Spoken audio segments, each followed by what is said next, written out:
Blaf 60.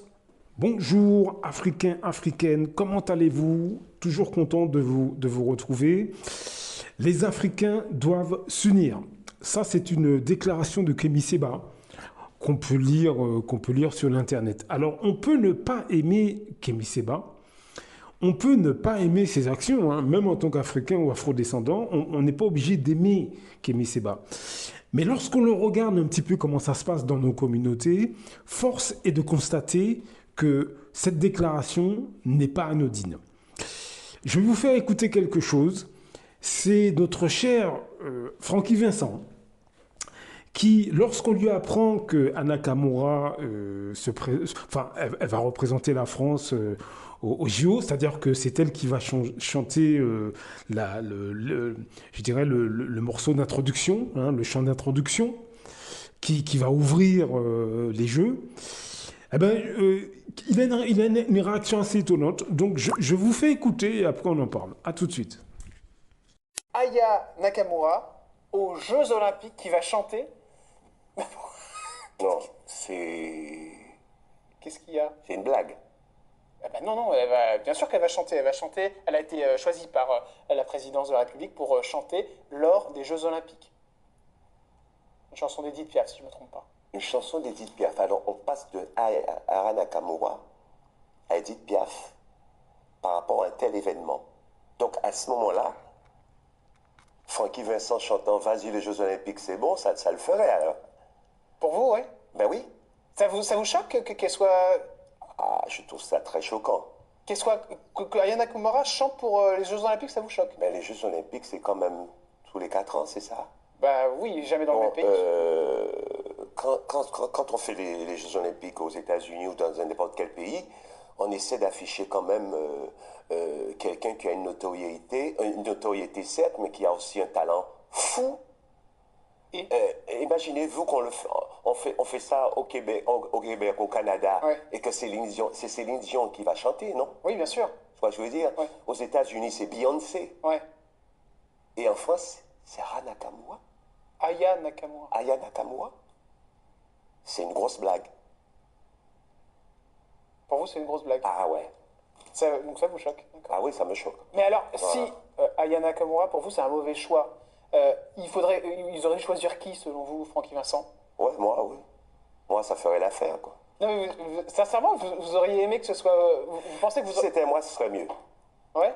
Oui, parce que j'ai été fait chevalier des arts et des lettres. Pourquoi? Je t'ai posé cette question.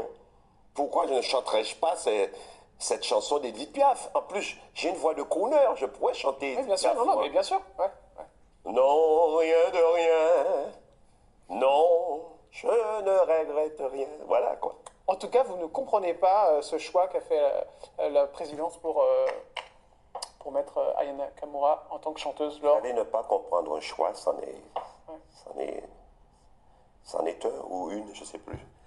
Et après, quand on a le pouvoir... Hein, Ouais. Mais pourtant, c'est quand même une bonne quand chanteuse. on a le pouvoir d'eux, on fait un petit peu ce qu'on veut. Hein. Vous êtes d'accord avec moi que c'est une bonne chanteuse? Vous êtes d'accord avec moi? Une bonne chanteuse? Non? Vous n'êtes pas d'accord avec moi? Excusez-moi, mais les chanteurs sont comme les voitures. Hein. Il y a des Ferrari, il y a des Clio, Ouais. il y a Twingo, voilà C'est quoi. qui Aya Nakamura? C'est quoi? Pour les vrais chanteurs qui ont du métier et qui ont du charisme, c'est une Twingo. Hein. Bon, c'est bien. Bon, bah, elle sera contente, elle sera ravie. On va passer aux questions cash. C'est parti avec Francky Vincent. La Twingo va vous embrasser, je pense. Voilà donc les propos de notre cher ami Francky Vincent. Je trouve ça scandaleux, pour être honnête. Compte tenu du fait que cet artiste, qui depuis des décennies est lui-même très critiqué par les médias, il a été ridiculisé, il a eu son succès, hein, nous sommes entièrement d'accord, mais en tout cas, il a été, pendant des décennies, il a été ridiculisé, attaqué, dénigré, etc. Et au final, il a quand même eu sa carrière, il a quand même eu des prix, je crois qu'il a eu des prix SACEM, il a eu il a eu le prix littéraire, ce qui m'a un petit peu étonné dans la mesure où je ne savais pas que des prix littéraires pouvaient être décernés à des artistes musicaux. Donc j'étais agréablement surpris et j'étais très content pour lui, très très content pour lui. Et il fallait être solidaire, et même si il a été critiqué, je pense qu'une partie d'entre nous, on a été solidaires. Et maintenant, voilà que Anna Nakamura est sélectionnée pour les JO, pour chanter à la cérémonie des JO, et lui, maintenant, la dénigre. Mais est-ce que vous voyez un peu quand je vous dis que parmi nous, en tant qu'afrodescendants, nous avons des problèmes? Est-ce que, quand je vous dis dans tous ces audios qu'une catégorie de nos compatriotes ou de nos semblables ne tourne pas rond, je veux dire que là, c'est un cas d'école. Refaisons un peu l'historique. Francky Vincent, depuis des décennies, chante des chansons de Zigounette, de Zizi, etc., etc. Très bien, ça a marché, tant mieux pour lui, on est content. Maintenant, il critique une jeune chanteuse qui, elle, commence sa carrière, qui justement a l'opportunité de montrer son talent, même si qu'on aime ou qu'on n'aime pas. Moi, vous savez, moi, je ne suis pas un grand fan d'Anna Nakamura. Je sais son répertoire, je ne connais pas très bien son répertoire. Mais ne serait-ce que par, comment dirais-je, par empathie pour un membre de notre communauté, moi, je l'encourage et j'applaudis sa performance. Je veux dire que si elle a été sélectionnée, en plus, c'est la présidence. Écoutez bien l'audio, c'est la présidence qui a demandé à Anna Nakamura de venir. Ce n'est pas elle toute seule qui a pris la décision de venir. Eh bien, ne voilà-t-il pas que M. Francky Vincent se met à la descendre? Donc, quand je vous dis que nous avons sur toute l'échelle sociale une catégorie d'afrodescendants qui sont problématiques, comme je le dis dans beaucoup de ces audios, je pense que c'est une maladie mentale. Et encore une fois, France Fanon pour Noir et Masque Blanc en parle. C'est un livre de référence. Je pense que c'est une maladie mentale et nous devons ensemble, nous poser sur ce problème. Que vous aimiez Francky Vincent ou pas, que vous m'aimiez moi ou pas, c'est pas le problème. Nous devons ensemble regarder de plus près ces comportements-là, de jalousie, de mépris, parce que moi j'estime que c'est de la jalousie. Si Francky Vincent m'entend, j'estime que c'est de la jalousie. Comment peut-il lui-même descendre à Nakamura alors que lui, toute sa carrière, il a eu toutes les difficultés du monde pour être reconnu, il s'en est plaint lui-même. Donc je vois pas, et alors qu'il a eu quand même du succès. Je veux dire, depuis des décennies, il a du succès et on le félicite. Mais pourquoi maintenant il salit Anna Nakamura sur un plateau? Il le dit au grand jour, alors que c'est un membre de notre communauté. Pourquoi il fait ce genre de choses? Moi, je vais vous le dire, c'est de la méchanceté, de la jalousie. Et il est à l'image des gens que je décris dans ces audios. Nous avons sur toute l'échelle sociale des afro-descendants, Afrique, Caraïbes, etc., afro-guyanais, afro-réunionnais, tout ce que vous voulez. Nous avons une catégorie d'afro-descendants qui sont anti-race noire, mauvais, négrophobes, et ils ne se gênent pas pour publiquement nous descendre.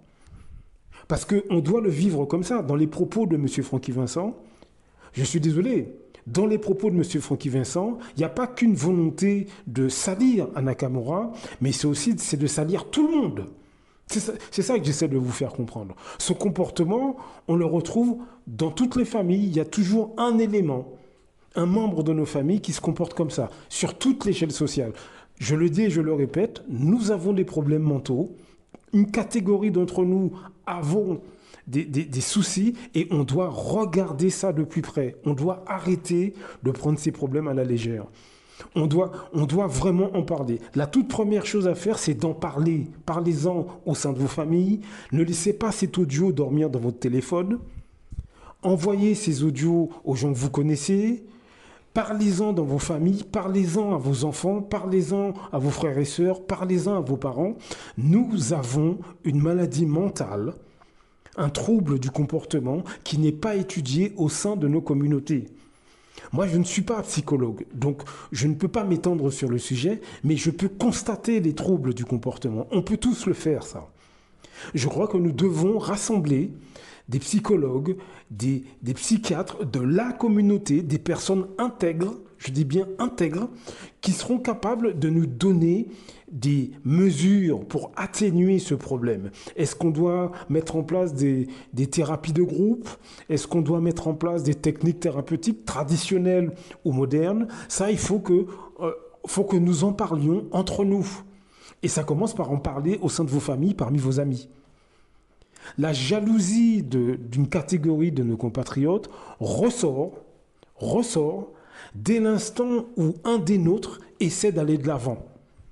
Et ça, c'est dans tous les domaines. Je crois que nous devons en parler. Nous devons en parler, c'est un vrai problème. Vous n'imaginez pas à quel point ça nous bloque, ça nous ralentit depuis des générations. Ce qui aurait pu être fait en 2 ans, chaque fois, on met 5, 10, 15, 20 ans à réaliser quoi que ce soit, tout simplement parce qu'une partie des nôtres nous descendent. Une partie des autres nous critiquent à chaque fois qu'on veut faire quelque chose. Là, c'est un cas d'école. C'est quelqu'un de connu qui parle sur les plateaux télé. Est-ce que vous vous rendez compte de la gravité de la chose? Est-ce que vous vous rendez compte? Donc, nous devons réfléchir ensemble.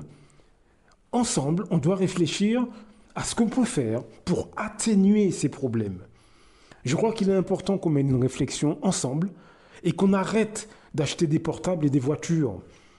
La consommation ne va pas nous sortir de là où nous sommes. La consommation, c'est bien. Je ne dis pas que c'est pas bien. Je dis que ça uniquement ne va pas nous faire avancer. Il va falloir que nous ayons une psychologie forte, renforcée. Et on doit s'attarder sur nos problèmes internes. Comme je le dis dans tous ces audios, nous sommes toujours en train de critiquer ce que les autres nous font, mais on fait l'impasse sur ce qu'une catégorie de nos semblables, au sein de nos familles, parmi nos amis, parmi nos collègues, parmi nos voisins, une catégorie de nos semblables passent leur temps à nous descendre, à descendre nos cultures. Et là, c'est un parfait exemple. Parce que là, quand il descend à Nakamura, je vous assure qu'il fait du tort à tous les afro-descendants. C'est pas uniquement à Nakamura qu'il est en train de descendre là. Et par jalousie, parce qu'on le voit qu'il est jaloux, on l'entend. Là, vous ne voyez pas, je mettrai le lien de la vidéo dans la description. Mais quand vous le verrez, vous voyez bien qu'il est jaloux. Même dans son ton de voix, on sent bien qu'il est jaloux. Donc il y a un vrai problème. Il y a un vrai problème. Il faut que nous prenions ça en considération parce que ça nous bloque depuis plusieurs générations. Ça nous bloque et on doit approcher ces choses, ces comportements-là, d'un point de vue médical.